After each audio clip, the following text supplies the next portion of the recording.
Let's see. There we go. I believe, oh, Conan's still connecting, so we'll give him a sec.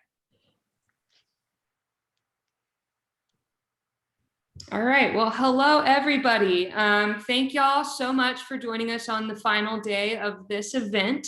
I cannot thank y'all enough for hopping on and joining in on this great conversation we're about to have. But before we get started, I want to introduce myself. My name is Cameron Adaway. I had the pleasure and privilege of being JDRF's intern for my senior semester of college. I recently just graduated from Texas A&M, Giga Mags, whoop. And it has been an awesome time with them. They're incredible people. And I'm sure many of you already know Tanya, but I'm going to flip it over to Tanya to introduce herself. Hi, everybody. I'm so glad you all are here. As I've said in the other two sessions, I think this is so critically important. I mean, so much changes during this time. And so I'm really thrilled that those of you who are able to join us are here. And I know a lot of people have asked for the recording as well. So that's going to be great to just continue to share this with everybody. I wanted to give a shout out to Niagara, who's our sponsor for this. So thank you so much for making these events possible. And of course, thank you so much to all the panelists here and the students and their parents. I'm just so happy to see everybody again. I've missed you all. And thank you, Cameron. You've done a stellar job with this. I am just so impressed, and you're gonna completely take over the world, I have no doubt.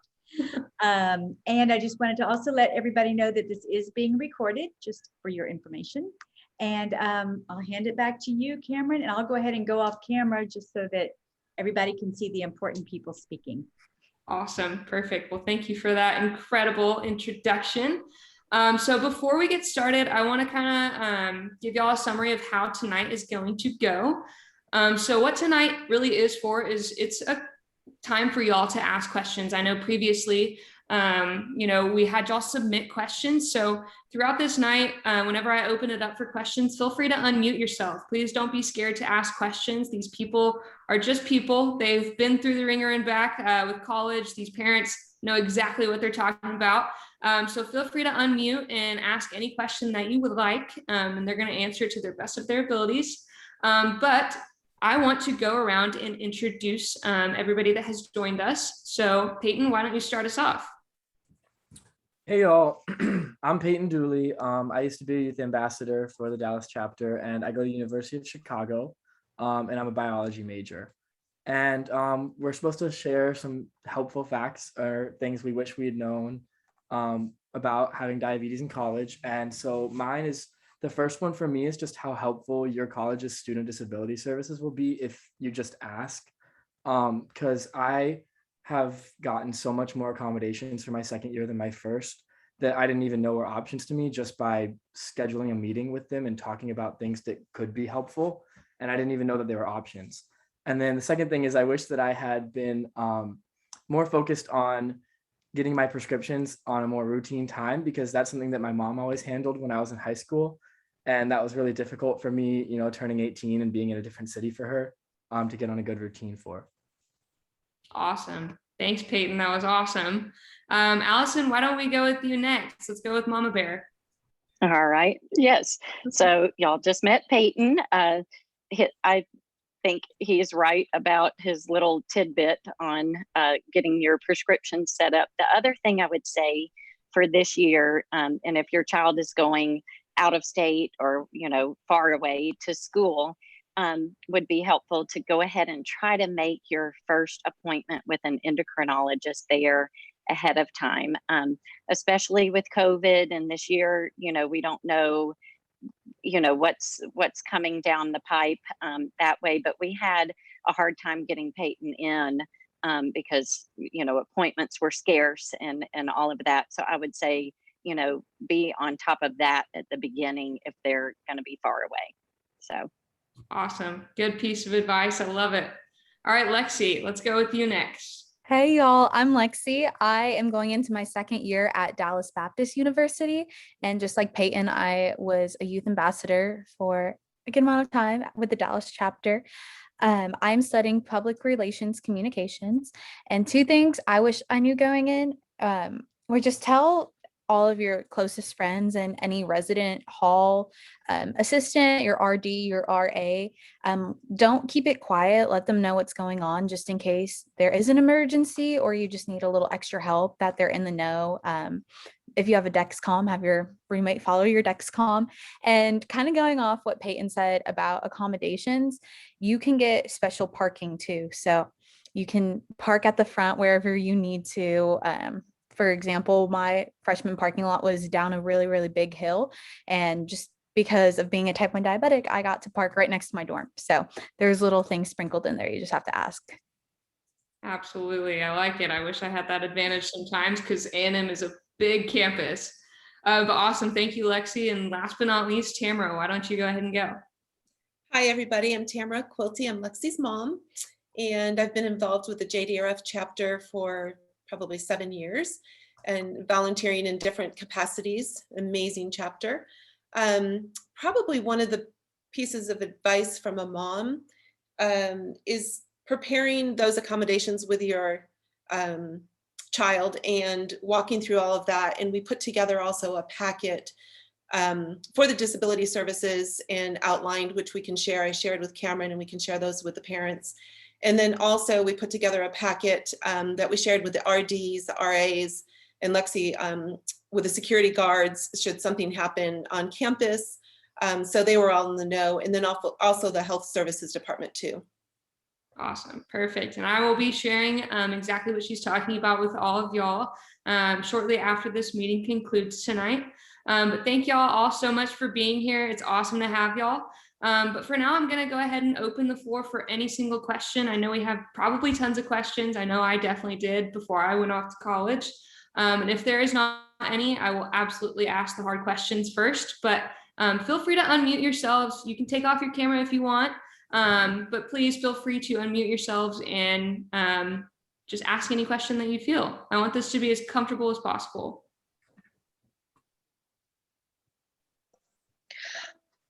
I have a question about any tricks for my son still doesn't wake up to his alarms, and I know that's the case for some people. And so for any of you, any new tricks that we might not have tried to get him to start waking up either now or as he does start heading off to college?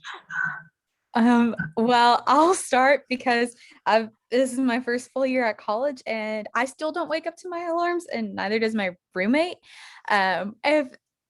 Is he on a Dexcom? Yes, he uses Dexcom. Okay, so you can get the SugarMate app, and once your blood sugar goes below a certain level, it connects with your Dexcom. It'll actually call you. So I have the alarm for that phone call on that really loud blaring siren setting. And sometimes if I'm lucky, I'll hear it or my roommate will hear it, but it just helps because it's prolonged and it'll call me multiple times rather than just the quick Dexcom beep. And I have my mom on emergency override. So anytime I get a phone call from her, it's at full volume, even if my ringer's off. And that's SugarMate that you were using for that? Yes, SugarMate is the app. Good idea. Did you say that it overrides the actual phone call when your mom calls? Yeah, so I could have my ringer off or my phone on do not disturb, and if she calls me, it'll still ring on my end. And that's from your phone or that's from SugarMate? That's from my phone. So Gotcha. I just put her down as override, like emergency contact, all calls. And then I also have the SugarMate app, which I Gotcha. just have set during the time I'd normally be asleep. So that doesn't bother me throughout the day, but you can set hours, like call in between 10 p.m. and 8 a.m. Yeah, and I think for parents, it's the important thing. I have to know her schedule. So knowing that, oh, I have a question for her, that I'm not calling on an override when she's at During a class. class. is blaring, yeah. But it is important at those 3 a.m. lows. And there's times that I'm calling, her Dexcom's going off, her SugarMate's calling, her roommate's She's calling my roommate. Nobody's answering anything, and I just have to give it up and just say lots of prayers. Yep, I feel that's going to be there a couple times. Yes. For me, I don't actually have a Dexcom. I use the Medtronic system, and I'm actually getting the new version that I will be able to share my sugars for. on Tuesday, but this past year I didn't have that. And I also lived in a single, so I had no roommate. So that was a little nerve-wracking for this, but what I did was, I had a lot of morning classes, and I just had someone in that class to make sure I was there pretty much. And if I wasn't, they would call me repeatedly. And it happened one time, but it was just because I overslept, but they thought it was because something really bad happened. But yeah, that's how I went about that. And I told my RAs and my RH, my pump beeps pretty loud, but I'm a very heavy sleeper. But I know there are many people that stay up very late in the dorms, and there are many people that are light sleepers. So I told them that if anyone's ever complaining about a beeping, that it's probably me, and that they should check on me if that happens. So that was my solution to not having the same tech, the Bluetooth and all that going on. Thank you.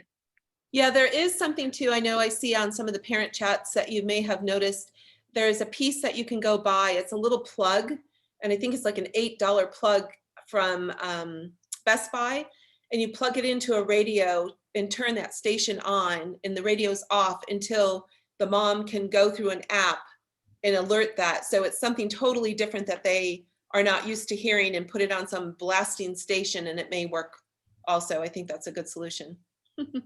We have not done that though.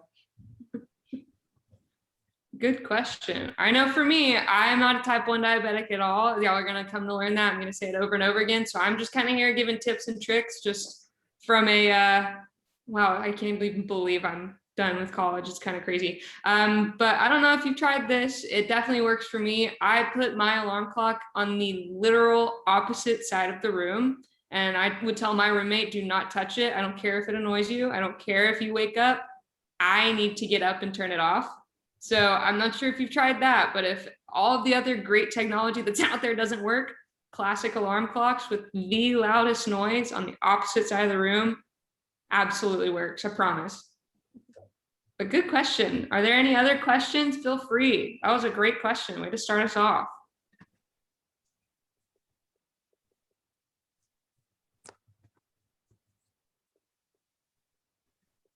All right, I have a question for, let's go with the parents first. So from my mom's perspective, I was the last one out of the house, and she often got a empty nest feeling. She definitely was sad some days because, there wasn't anybody to annoy her or ask her to make them a sandwich or anything like that. So what did you do to kind of fill that void? I'm not sure if your kids were the last out of the house. But what were some things that you did to either fill the time or just kind of distract yourself and things like that?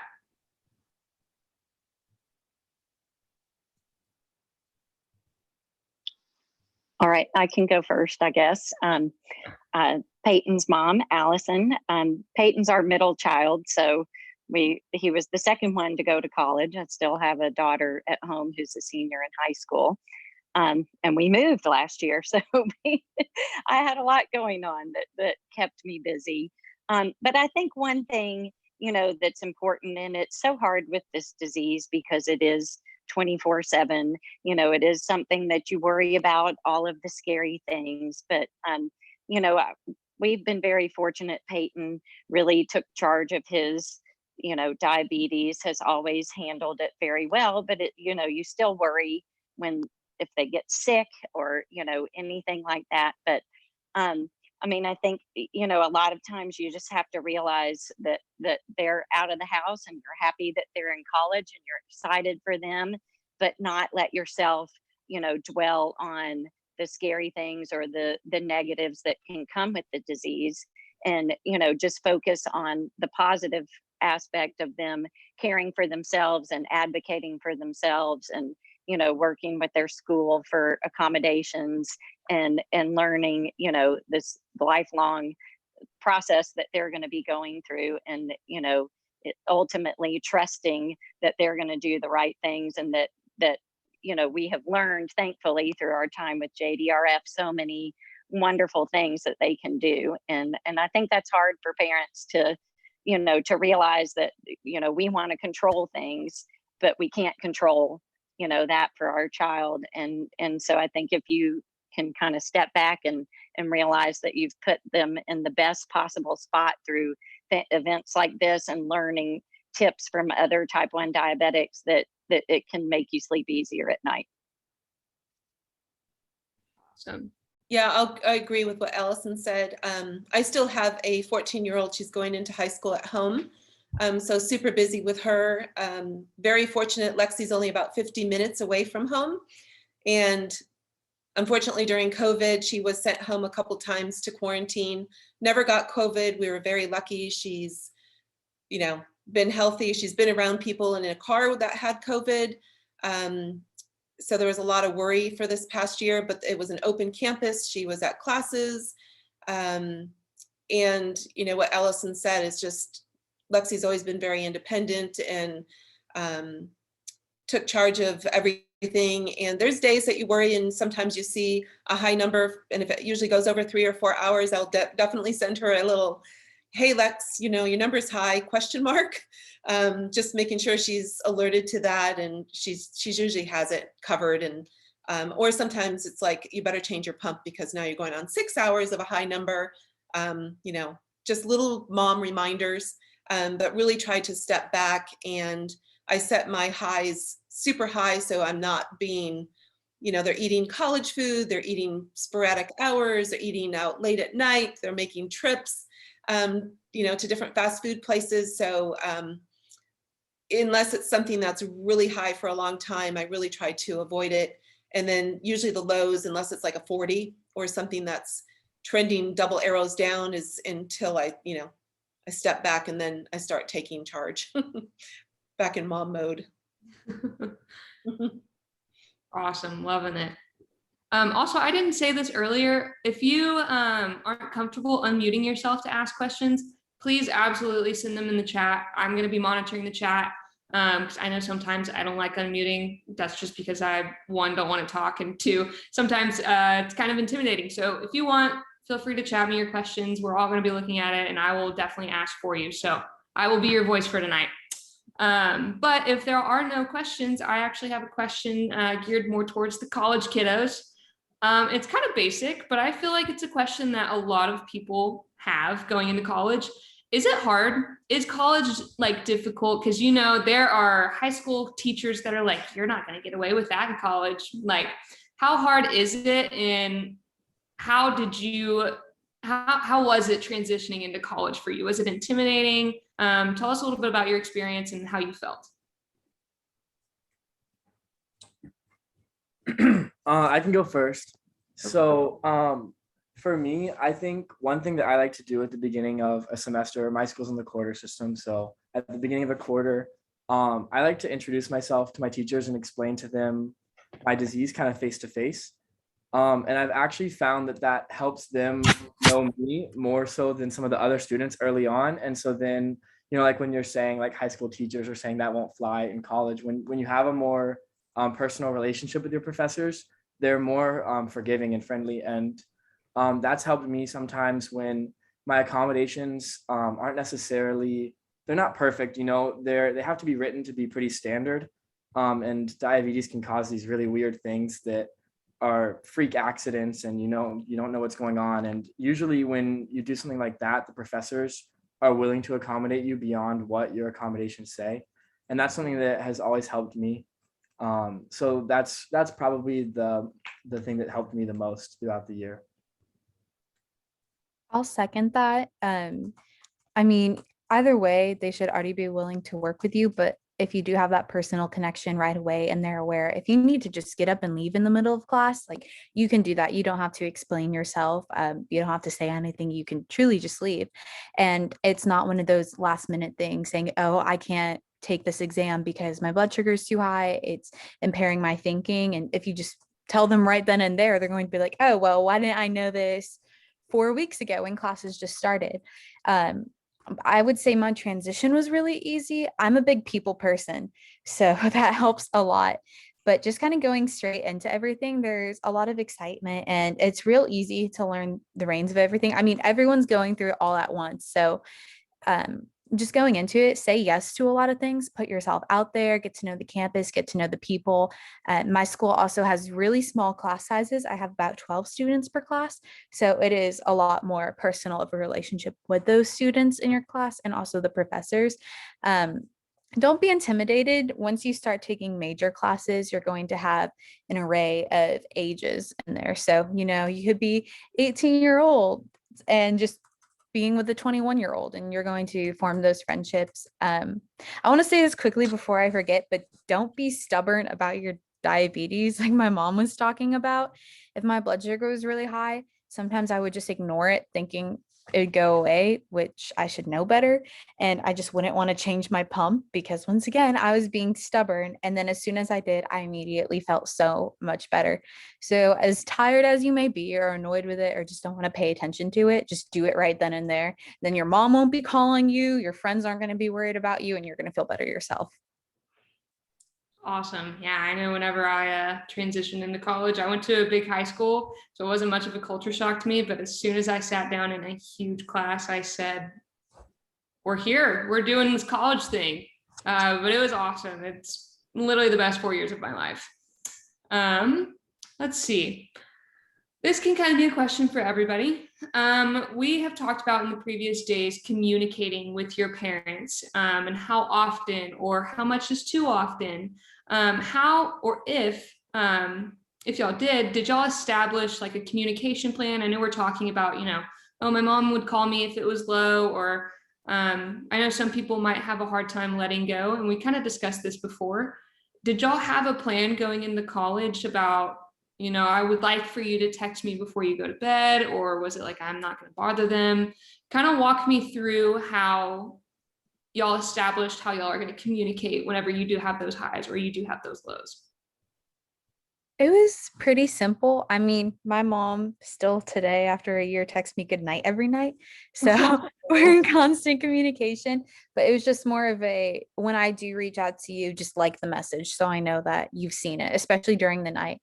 Like if I don't answer the phone calls, or I just look at it and I'm tired, and treat with glucose tablets and roll over and fall asleep, just to let her know that I'm safe so she can continue sleeping.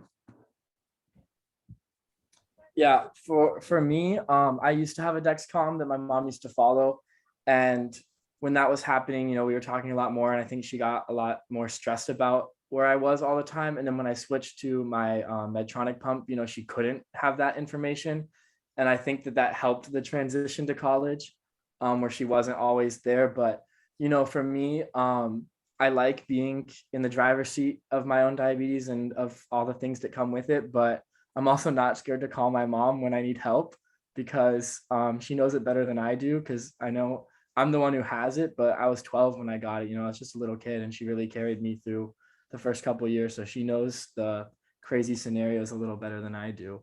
But that's probably what was the most important for me, was not being scared to ask for help. Yeah, and I'll say what Peyton just said is true. He had been on the Dexcom, early on, and when he switched to the Medtronic, it was an adjustment period of me not knowing, especially in high school. He had traveled tennis where he'd be out of town for a night or two, and at those times I would say, text me, before bed, text me when you get up. But by the time he went off to college, I was more used to it, and knew he had been safe and in good control. So, we talk often, we text often, but we don't have a set, nighttime, morning plan, and he's in contact with his siblings all the time. So if I don't see him respond, then I'll call him. We have a family group text, and it's people send funny things or whatever every day, and so there's responses. So if I ever see that he hasn't responded, he gets a phone call usually from me saying, everything okay. Also, just because, we're still kind of teenagers, and parents think we're on our phones all the time. I apologized to my mom the other day, because when I did open up a text from her, I saw I had like 6 spaced out over 3 days, just because I see it and then I'm on to my next activity and forget to respond. So like that on my part, and something I can do better, but also not necessarily need to totally freak out. Good point. Good point. Let's talk about dorm rooms, right? Everybody is worried that it's going to be too small. What if I don't have enough space? Where the heck do I put my insulin, right? What are some tips and tricks? And moms, feel free to join in because I know y'all have all sorts of hacks. My mom had tons of hacks like, oh, did you try putting this here? Didn't even fit, but of course she made it fit, right? Moms can do everything. They're super humans. But what are some tips? Like I know I had a mini fridge in my room, but what are some tips on like how to store different things, or what was one thing you took to your dorm room that you knew you would need? Let's talk about dorm life. So for me, this is kind of what I mentioned earlier about reaching out to student disability, because my campus allows mini fridges in everyone's dorm, but I didn't know if I'd be able to get an accommodation beyond that. But actually this year I was able to get like an apartment style dorm with a kitchen, which I'm hoping is going to help my blood sugars a lot, you know, not being at the will of the dining hall for my food. And then the other thing that I would say about dorm rooms, what I did is, you know, you take a lot of supplies for type 1 diabetes. And what I did was I kind of had these little crates that just are overflowing with diabetes supplies, and I keep them under my bed because they take up a lot of space, but you know, it's pretty easy to loft a bed and get some space under there. And that's what I did for storage. Yeah, I would say the same thing. I did have a mini fridge where I kept my insulin in. You just want to check because sometimes if the power goes out or just the fridge is being a little weird, it could freeze. So you just want to make sure that doesn't happen to your insulin. And just with regular stuff you're bringing into your dorm, you don't need as much as you think. I'm in upperclassmen housing now, so I'm in a 7-person house, but I'll show you what I did for my dorm. My bed is right here, and all I do is reach over in these top 2 drawers, low snacks, juice boxes, anything I need. And then in the next drawer is change of pumps and change of Dexcoms. So it's literally arm's reach, especially during the night. You're not going to want to get up. And then, like Peyton said about the lofted bed, underneath you can just put drawers that you can open up. And I have a little first aid kit in there. Just it kind of looks like a tackle box. You can put band-aids in there, anything. And it's tucked away. It's not just laying out. You could put clothing in there too, snacks, literally anything in there. Good point. Moms, what do we have? Do we have any tips on how to, you know, like Ziploc seal some bags? Give me something. Well, we found, Lexi, do you have those big, deep drawers underneath your bed? These are amazing drawers. We found them at Home Goods, but Container Store has them, Bed Bath & Beyond has them, and they're long and they're super deep and they hold a ton of stuff. Look how big these are. And they go all the way back to the end of the bed. And it holds there's her first aid kit supply that I put together. You might want to pop that open, Lexi, just to show them all the different things that are in there. But these bins are stackable, and then she just put some colored paper to kind of coordinate with her room. And I know a lot of people usually get those smaller ones from Target, but they're very flimsy, and those bins do not hold a lot of depth, and these are really sturdy. So, you know, towels can go in there, sheets can go in there. The other thing I know I bought Lexi, but I don't think she used it, were the bed sheets, because she sleeps on top of her comforter. But the bed sheets actually have a side pocket in them. So you could actually put your cell phone in there. You could put glucose tabs in there. You could put juice boxes in there, which I thought was an amazing idea. So you could just kind of reach in, you know, your bed sheet right there. So cool. Mm-hmm.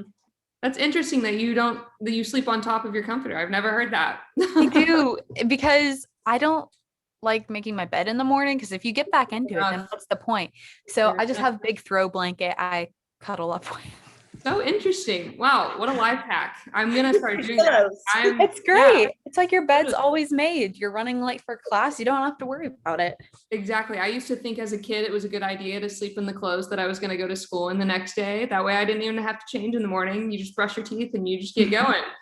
Don't do that. But I might have to try this whole sleeping on top of your comforter. That's a lifesaver. If you come to the north, don't try that. You're going to freeze. Mm-hmm. Very cold. I thought that we had winter in Texas, but we do not. After having winter in Chicago.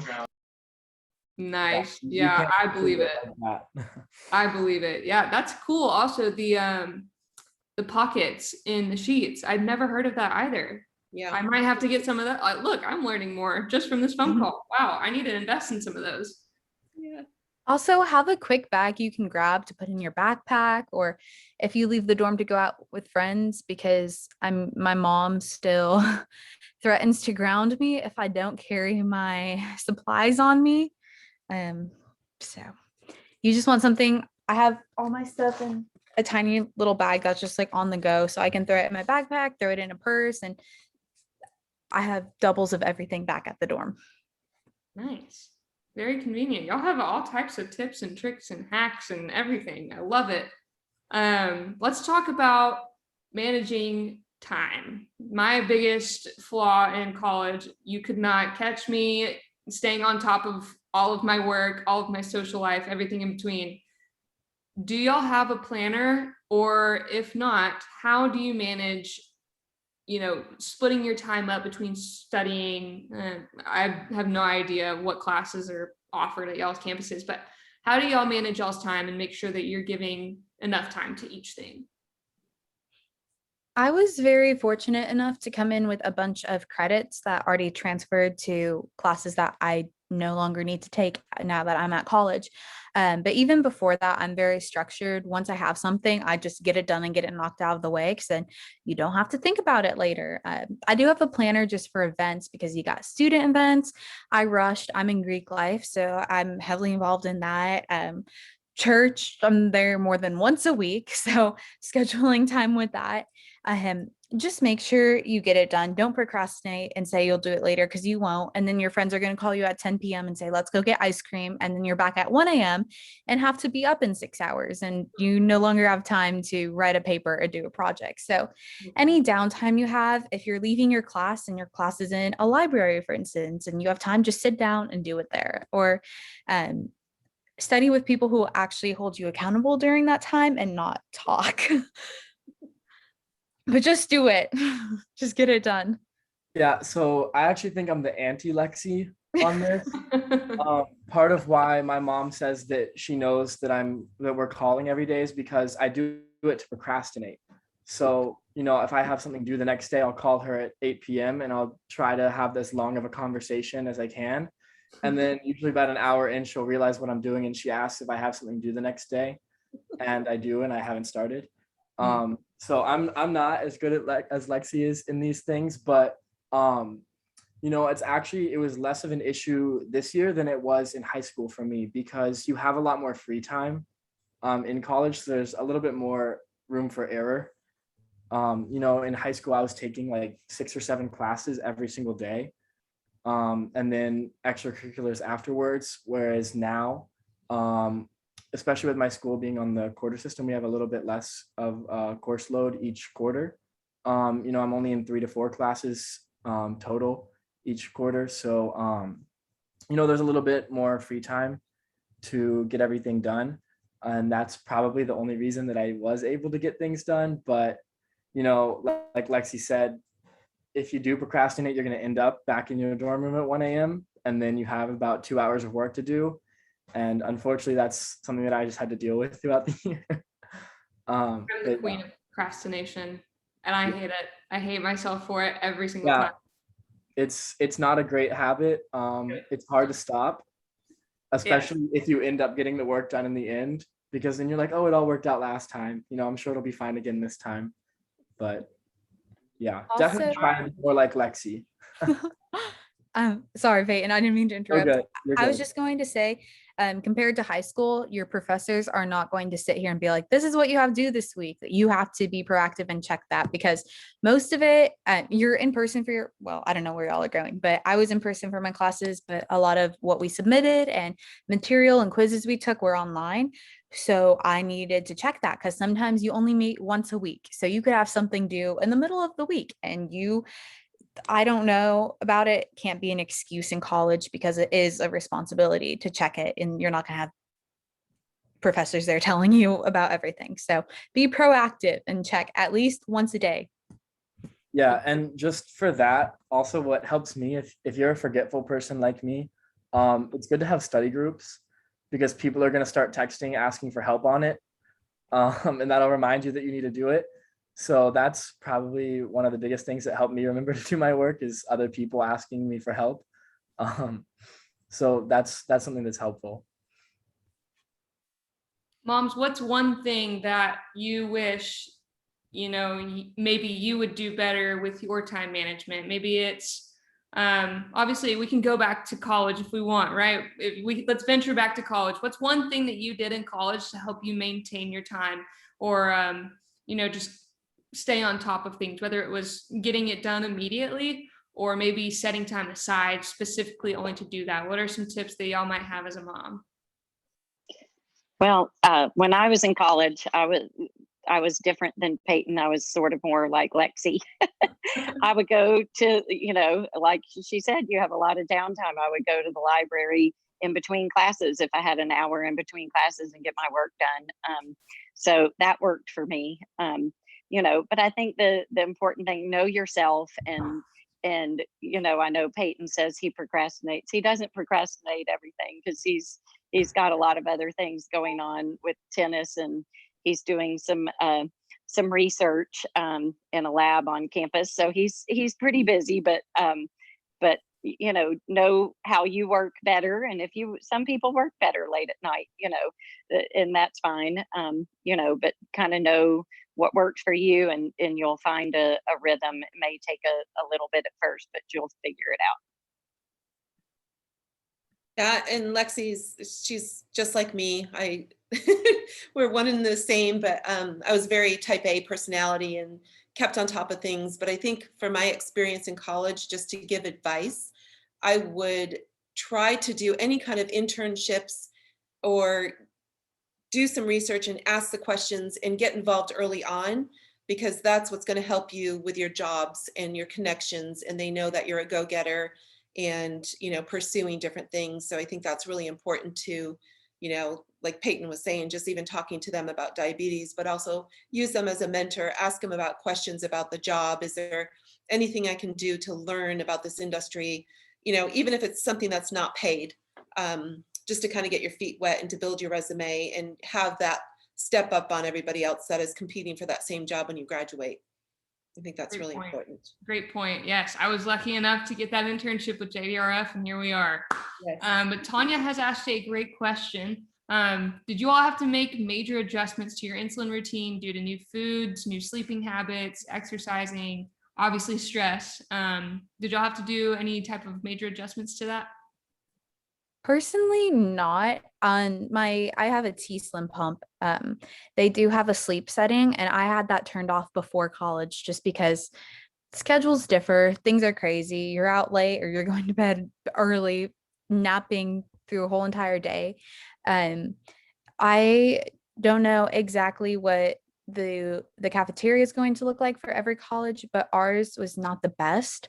So just be aware, depending on what type of foods you are eating. Like if you are very structured with your meals and then you tend to be eating more of just whatever they're serving you, whatever's convenient, just make sure you watch it. And also be on top of if you need to make adjustments, because it's not just going to be those factors, it's also just your body changing. And you could just need to up an insulin dosage or a bolus for a certain amount of time, and just background basal rates. So just be aware of that and try that before other things. But if you are changing a lot of things like that, just make sure you're aware of it and try different things.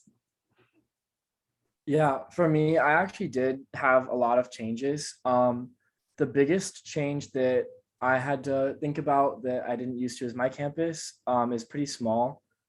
It's a little too small to drive, but it's pretty big to be walkable. And I lived in the furthest dorm from campus, so it was about a mile walk to and from class. So there was a lot that I had to think about when walking, because you don't think of it as exercise as much as it is. If I'm running a mile, I'm taking care of my diabetes, I'm planning for it. But if I'm walking a mile to class, I don't tend to think of it like that. So I had to carry a lot of sugar around, and my pump, I can set like a temp target or a temp basal to kind of take off if I know I'm going to have to walk a lot.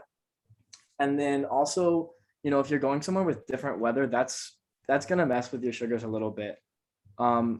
the cold, and walking in from a really cold outside into a really heated room kind of spikes me, which is unusual. I don't know if that's something that's common, but I think the most important thing is just being aware that you're going to have a new routine and you're going to have to figure out new things for that new routine.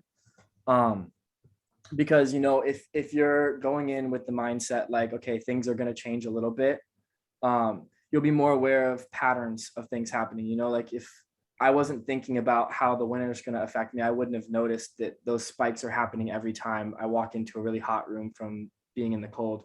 I would have just thought I'm spiking a little bit more than usual. That's weird.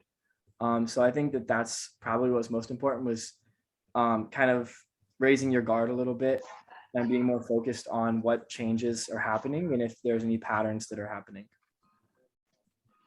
Great point. Great point. And, with that, personally, what was the biggest thing that would make you have those spikes? Because I know you're talking about having those spikes. Was it stress? Was it lack of sleep? Was there anything that you can, put your finger on and say, yes, I know for a fact this is what was causing those ups and those highs and those lows? Yeah, for me, they're really random things. So like I mentioned that when it was really cold and then I walk into a really warm room right after, I would spike.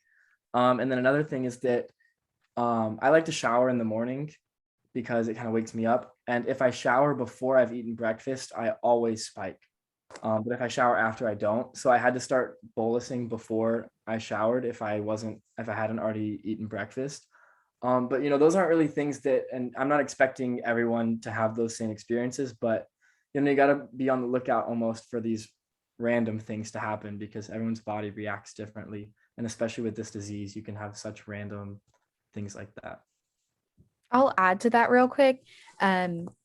Sometimes I usually shower at night and I would plug my pump in to charge during that time. And sometimes I'd just be so tired, I'd leave my pump on the charger and go to bed without putting it back in. So my blood sugar spikes up. I realize I left my pump when I try to go bolus, and then I'll put it back in and crash afterwards. So just small things like double checking everything. I love working out. I'll usually go to the gym in the morning and I don't eat beforehand. I'll usually wake up around 1:20. And when I do go, I do have the lower insulin setting, and sometimes my blood sugar will spike after that. I honestly haven't figured out why that is yet, but like Peyton said, just watching for trends and trying different things with that. Interesting. Let's see. I have a question. Oh, yes, go ahead. Probably more for the parents. And I know all medical insurances are different, but was there anything in particular you had to do or say or prepare with regards to medical insurance coverage continuing when your child was older? I guess I don't really know how to word that question, but assuming that my medical insurance continues, was there anything process or steps you had to take during this transition?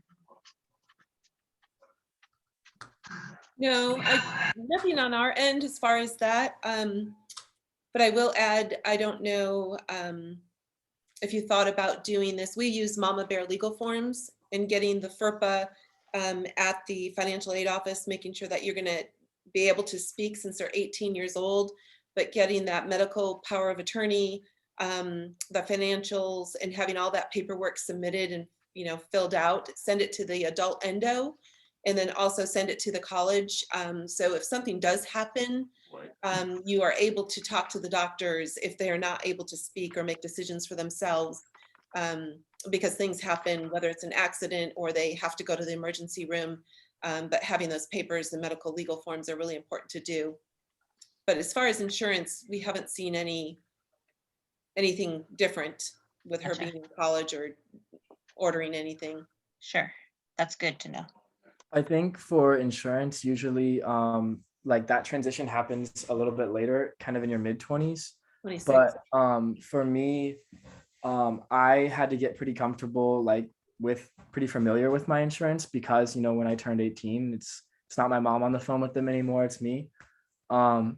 So that was something just on my end. I felt like it was helpful to kind of get more familiar, and, I had to submit my health insurance information and all my coverage to my college, because my campus has university health insurance, and you have to opt out of it if you have other insurance, but you have to really thoroughly prove that you have insurance that they deem is equivalent. So that was really helpful for me, actually, because I got very comfortable with knowing what was going on with my insurance. So that's something, I guess there's more on the kids side at 18, and it will be more chaotic, hopefully not chaotic, but a little more to deal with as we get older. And Peyton, that's a really good point, because I do have a neighbor and her daughter is a type 1 diabetic at University of Arkansas. And the insurance that the college or the university offers for type 1 and her supplies is much cheaper than the corporate insurance that her family has. So they totally took her off and utilized the university. So that is something definitely to check into. Mm-hmm. Are there any other questions? That was a great question. Thank you for Yeah. asking that. This isn't about insurance, but money wise, you can apply for more scholarships now that you have, or since you are type 1 diabetic. I was able to receive a few through Type 1 Nation and just a handful of other companies. I don't know off the top of my head, but really seek those out, just because you do have a story and you do have something that you had to overcome, and you can just talk about how it's affected your life and the positive that you've just made out of it. And it helps. It can pay for a textbook. It can pay for one class. You never know, but just look into that. That is the one thing that shocked me about college, is the price of a textbook. Yeah. Never would have thought that until you finally get there and you're like, why is this textbook like $300? Oh my goodness. Rent them on Amazon if possible. Very good point. I always wait, and I know this is gonna sound like cliche. I don't know if y'all heard this or not. I always wait until syllabus week to get my books, because sometimes it'll be on the syllabus and then the professor will be like, nah, you don't really need it. But I also didn't know what a syllabus was until like the third week of college. So I usually I see most of my classes have a textbook, but the teachers don't teach straight from it. It's just sort of there for reference. And so if that's the case, I don't get the textbook unless I'm starting to struggle in the class and I need something more to help. So that's kind of how I go about that. good point. It's a very good point. One thing that was emphasized in the previous Zoom calls for this event was having extra supplies. And when I say extra, I mean extra. How much or how many, I don't know how to phrase that question. How much extra supplies do y'all have, or like what's a good number that you try to maintain? I'd say, oh, you can go for it. No, go ahead. I'll be quick, just because I'm closer to home and on weekends I can go home easily. I just keep enough for at least for my Dexcom, since it changes about every 10 days. I'll keep 3 to 4 extra on me, so just over a month's supply. And then for pump sites, I will probably keep a month plus some, just so you have extras in case something fails. And I don't get shipments to my school. I just get them at home and then refill when I go home.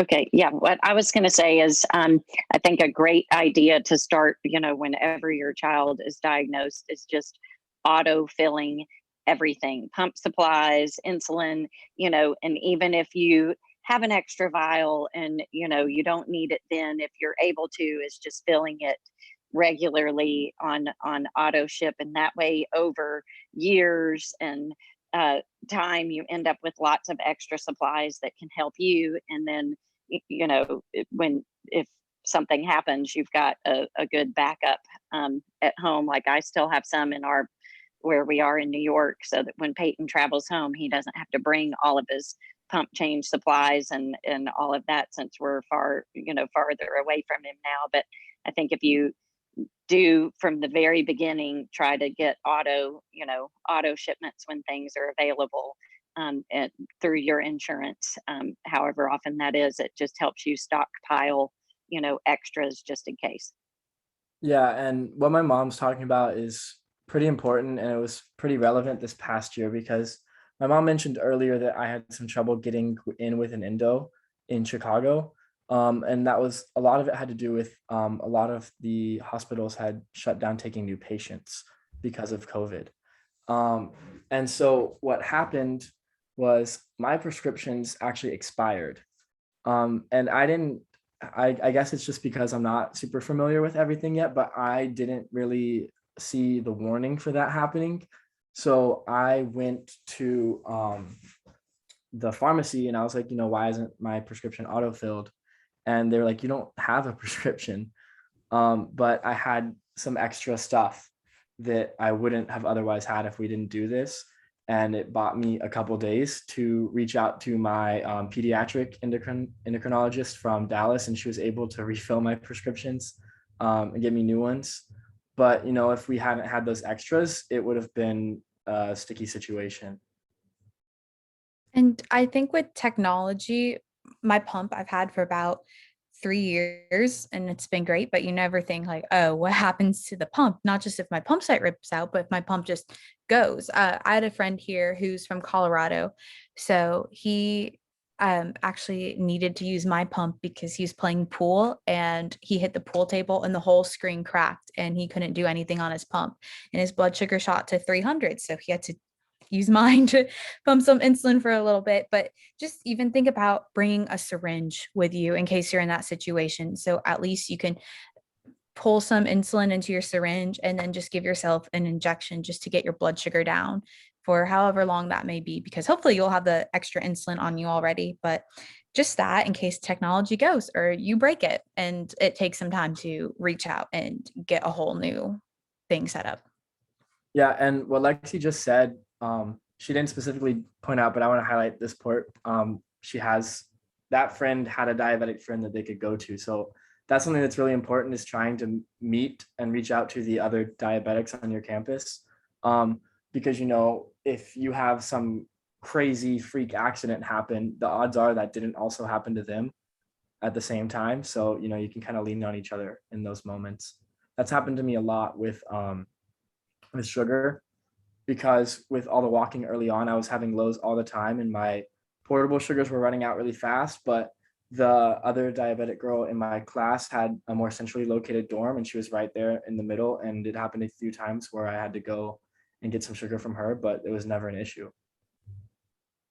I think that kind of leads into the last question that I think we may or may not have time for, depending on y'all's answers. But you're talking about finding other diabetics on campus. How did y'all find other people that had type 1 diabetes on your campus? I know we talk about the College Diabetes Network a lot. Was that how y'all found other diabetics on your campus, or how did y'all go about that?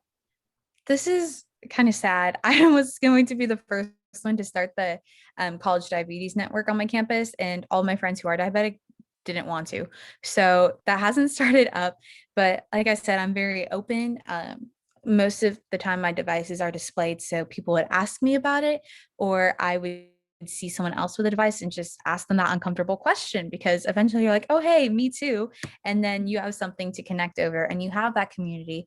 And chances are they know, or a friend knows someone else. And when you get to college, a lot more people know what type 1 diabetes is than when you're younger. And they're like, oh, like my grandpa has it. You're like, that's something else. And it's just an easy connection. Sometimes it's visible and sometimes it's not. But like I said, once you start finding people who have it, chances are someone else knows them, or a friend of theirs knows about it, and they'll direct you to them. Yeah. So don't hide it. Just be vocal. I'm in a similar spot as Lexi. We don't have a College Diabetes Network chapter at my school, and I want to start one, but I need to get some people together. And also I'm a little worried that it might be a lot to take on with everything else that I have. But me and Lexi are both very extroverted, and we're not very shy about our diabetes. So, we talk about it and all of our friends know about it, and that helps with connections. And also, like, we're not scared to go up if we see someone with a device and say, hey, me too, make a new diabetic friend. But it's pretty important, I think, even if you're not I think we're pretty naturally extroverted. Even if you're not like that, I think it's important to do your best to try to be open about your diabetes, because that's probably going to help you more than anything else. You know, the more connections you establish and the more people understand what's going on, the better prepared you are for these random accidents that you can't predict. And this is really small, but going into college, I was in a lot of freshman year group chats. And from there, everyone shares their social media accounts. And I have a private profile, so people could just tell looking at it like, oh, she's diabetic. I see it in pictures. Or I had a little highlight from when I was heavily involved in JDRF youth ambassador activities. And people would actually reach out to me and say, hey, I noticed you're type 1 diabetic. I am too. Let's connect. Very cool. It's funny how technology just kind of makes the world immediately shrink, right? Yeah. Well, awesome. Thank y'all so much. I think that's all the time that we have. It's 8:31 on the dot. So I just want to go ahead and thank y'all so much for being here. Y'all have seriously given, honestly, me another perspective. If I could go back in college and do it all over again, I'd absolutely go get those sheets with the pockets in it. I just can't stop thinking about it. I cannot stop thinking about those. But again, thank y'all so much. This would not have been able to happen if it weren't for y'all. So thank you all so much for being here. And especially the people that joined in, thank y'all so much for joining in. We hope that you learned a ton from this session and the previous ones. We'll be sending out the recordings for all three very soon. But again, thank y'all so much. And Tanya, do you have anything else to add? I just wanted to say thank you as well, and good luck to everybody who's going away to school. And I can't wait to hear where everyone goes and how much they are enjoying it. So thank you. Yes, thank y'all so much. And y'all have a great week, okay? Thank you. All right, see you. Bye-bye.